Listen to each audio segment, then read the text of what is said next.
Hello and welcome to Defence Watch. We start a new series on military leaders. The first in this series are famous generals of the Indian Army who were also the epitome of leadership. We begin with Lieutenant General Parminder Singh Bhagat, who won the Pre-Independence Supreme Gallantry Award of Victoria Cross, whose equivalent today is the Param Veer Chakra. He became the first Indian officer to win the medal for valor during World War II in North Africa. Prem Bhagat's military grooming commenced at the Prince of Wales's Royal Indian Military College, Dehradun, RIMC. He was commissioned into the engineers, the Bombay sappers and miners as they were called then. Only a handful of sapper officers have risen to command infantry combat formations, and Prem Bhagat was one such. He became Central and Northern Army Commander. He missed becoming the Chief of Army Staff by a whisker.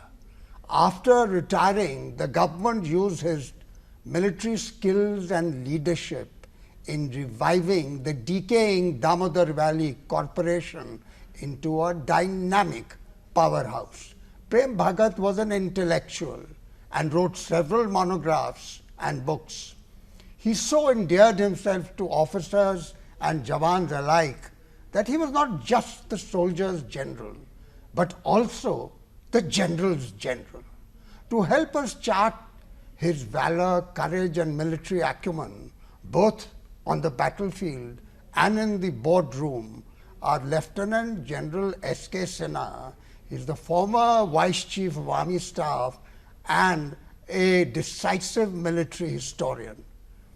Ashali Varma is General Bhagat's daughter and the author of the book The Victoria Cross, A Love Story.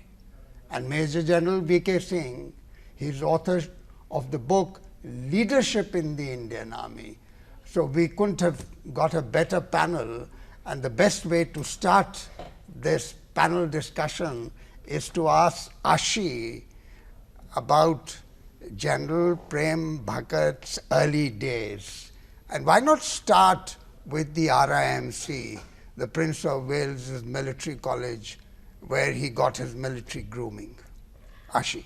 Thank you. Thank you, General Mehta, for having me on this show. And I'm really overwhelmed that you're portraying my father today. And thank you, General Sinha. And thank you, General Singh.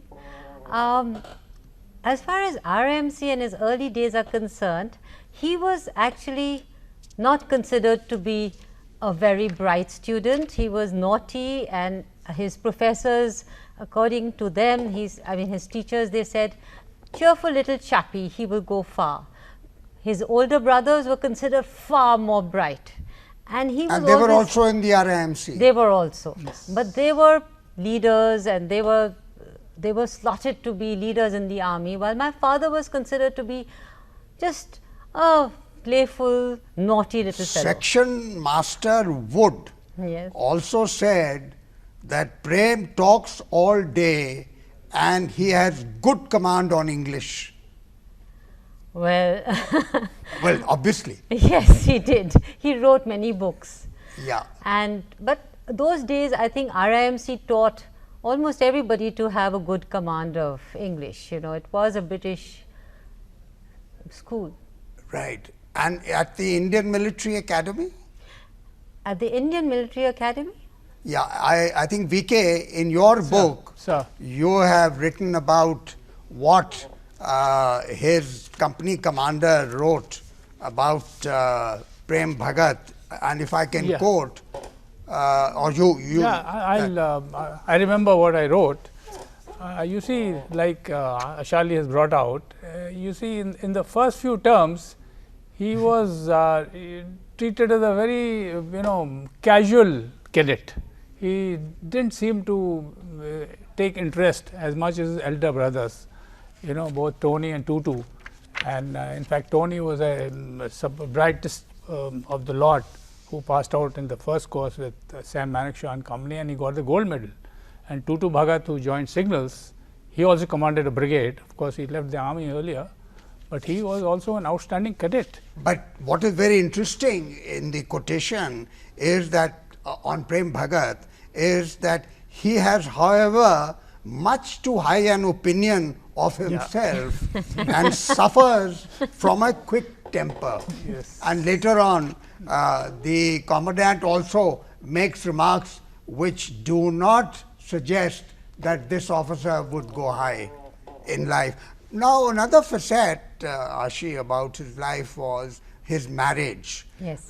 What do you recall? I mean, you won't remember that, but what have you heard about his marriage? Well, you know, unlike a very macho man who goes and wins some award in the Second World War, he was actually very sensitive, and his letters to my mother showed another side of him where he was almost, I mean, he was very much in love with her.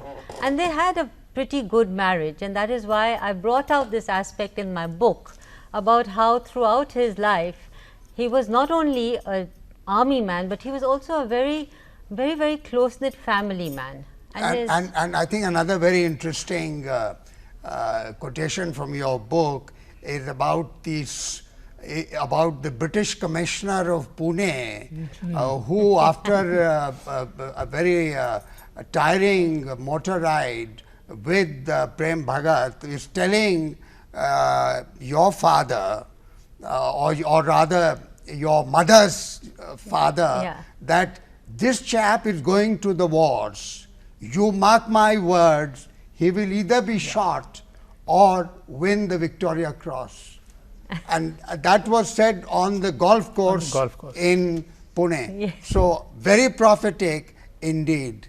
Yes, it was. That's why I quoted it in my book, because it was almost as if, you know, he was going there and he would prove himself in battle because he couldn't prove himself in school.